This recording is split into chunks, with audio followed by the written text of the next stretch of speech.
Okay. Test of the hydraulic mining equipment. Trial 1. I'm going to try to bore a hole down here about 2 foot deep, just a channel, because the next project here is to seal this up, grout around it to make sure that in the long run, if the water table rises, that I will never have any surprise leaks or anything. This is a seam of clay right here. There's a little bit of bits of concrete in there, so I've still got the temporary grate on there. What I'm going to try to do is just turn that little section of clay into liquid, and the idea is if I do it real carefully and then suck it out, I can just replace it with concrete, make myself like a little keyway around here to seal this, and then the next thing I need to do is pour a proper arch in here and put a real door, just for safety and stuff. So we'll see. This is 1 inch line, 1 inch pipe. I took a piece of pipe, cut a slit in it, beat it to a taper, welded it shut. Trial 1. Probably gonna get real wet.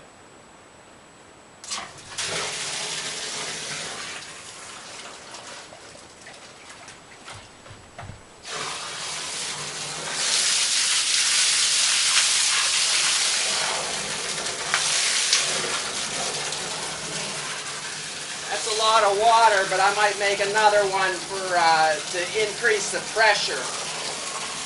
It's definitely passing a high volume of water. This would work real good for pushing sand. But this clay is very hard, so let's see if I can get a hole in it.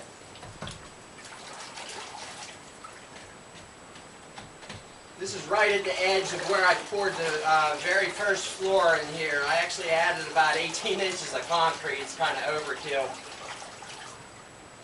But I definitely am not going to do all this work and then have this turn into some big humid hole in the ground. So I want to be real careful about dealing with the water table. If I can get myself a nice 2 foot deep trough in here, I've got another piece here that'll shoot out the water at angles. I'm going to drop that in there, and the check valve's working real good. I'll make a real video after I re-pour this cement and make it look a little better. But I'm going to drop this in just to keep water flowing in here. The clay should stay dissolved a lot more than sand would stay suspended in a slurry. So I'm hoping that I could probably just let that thing run on automatic and get this out. At least that's the theory. I definitely think I need to work on some more pressure, because it's not, there might be able to be some concrete down there still, but it's an effort to get it into the clay. Well, that's not really cheating.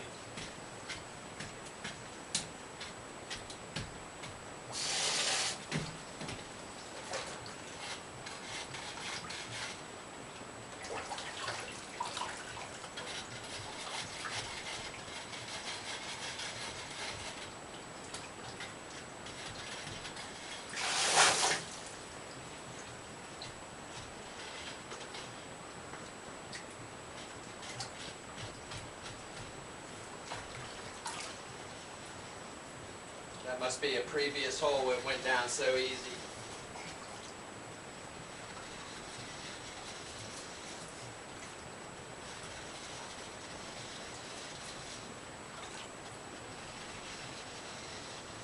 Or else I just broke through that little layer of concrete. I'd filled that up with some mortar just to seal it.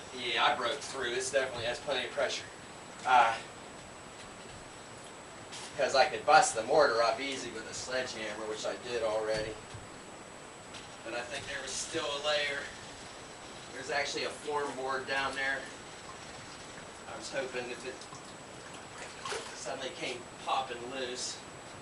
I want this channel to actually go underneath here, so I'm drilling sideways. And like I said, I'm more or less just trying to make a 3-inch wide valley.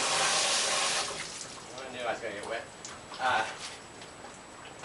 to get a real good seal around all this concrete, since I've got these pipes here which penetrate the layer of clay into the water table. I don't want to have any little pinholes that over the year turn into the major league.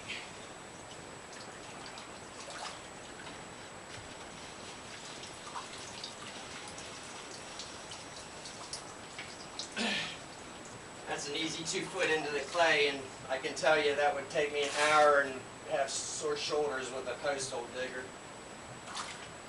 My thought was the clay would stay stiff enough if I could essentially carve the shape I want. It's kind of like the lost wax method. Cement right there. I don't even have to make forms. I can just fill this up with concrete. And then when I dig past this, I can drop down like 2 feet and be sure that I have a watertight seal around this area, because that big 10-inch pipe is actually underneath all this concrete.